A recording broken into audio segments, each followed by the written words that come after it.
Bienvenue à tous et aujourd'hui nous allons parler d'un sujet que je voulais faire en vidéo depuis très longtemps et nous allons parler de l'indétrônable et incroyable saga du jeu vidéo qui est Portal 1 et 2. D'ailleurs le deuxième opus avait été le jeu le plus aimé sur la page Steam jusqu'à juillet 2025, détrôné par un jeu de ferme que j'aime beaucoup qui est Stardew Valley. Dans cette nouvelle série de vidéos nous allons parler de Portal. Dans cet épisode ce sera Portal 1, ensuite Portal 2 et ensuite nous allons faire un autre épisode détaché des deux car il n'est pas canon avec cela. Aperture Desk Job. Merci beaucoup pour la série précédente qui a été notamment très bien reçue. Bref, commençons.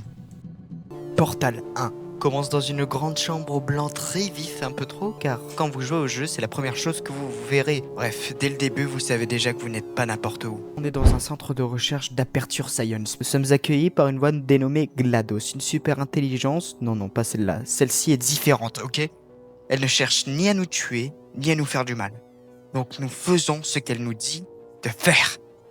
Et nous exécutons à faire notre propre chemin et vers je ne sais où. Nous avançons à travers les tests, car oui, les deux premiers noms de la saga sont des jeux de puzzle avec des portails ouverts avec un piston au portail qui coûte plus cher que notre propre vie.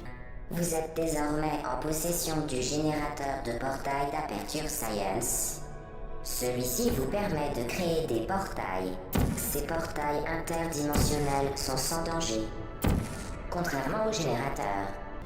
Et au bout de la chambre de test numéro 16, GLaDOS nous annonce qu'elle sera composée de tourelles non létales, sans balles. Sauf que le petit problème, elle a remplacé les balles à blanc par des vraies balles. Car je cite, on n'a plus de balles à blanc.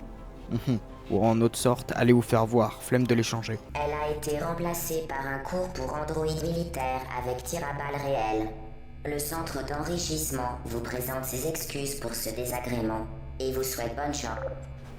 Donc nous passons ces salles de test et nous pouvons déjà faire un sacré topo. Des lacs d'acide qui vous liquident en quelques secondes, des tourelles qui vous tirent dessus, et pour finir des balles de plasma qui vous désintègrent au contact. Bon, il y a absolument tout qui veut vous tuer, mais au moins, GLaDOS ne veut vous rien. Félicitations, le test est terminé. Les technologies Aperture restent opérationnelles jusqu'à 4000 degrés Kelvin.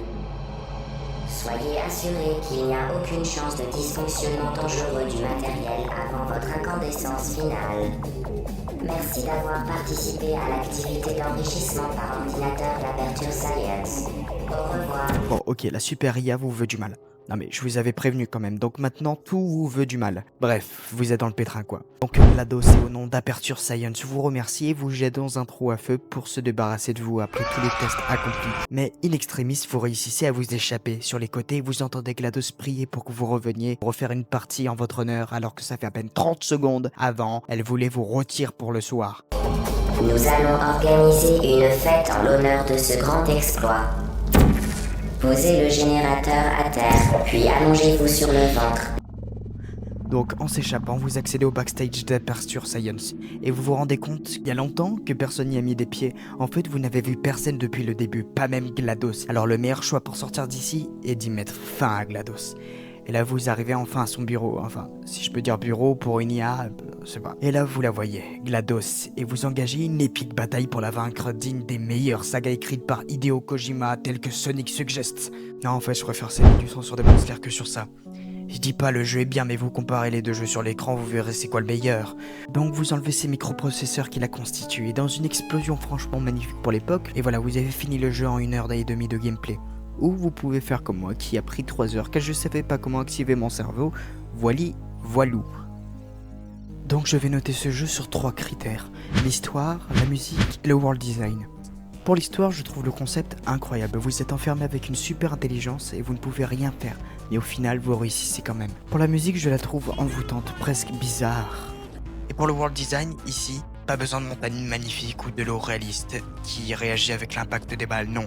Ici, tout est dégueulasse, c'est industriel, c'est polluant dans les yeux.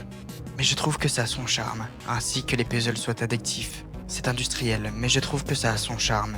Ainsi que les puzzles soient addictifs par leur complexité. Bref, à ce jeu je donne un bon 8 sur 10 pour la nostalgie et pour son poids dans le monde du jeu vidéo. Et voilà, c'est déjà terminé. Merci beaucoup pour votre soutien. N'oubliez pas de liker et de commenter, c'est gratuit. Je vous dis à la prochaine. Merci beaucoup pour la série précédente qui a été très bien accueillie avec plus de 100 vues. Donc je vous remercie entièrement. Et je vous dis à plus et à la semaine prochaine. Aperture Science. We do what we must because we can.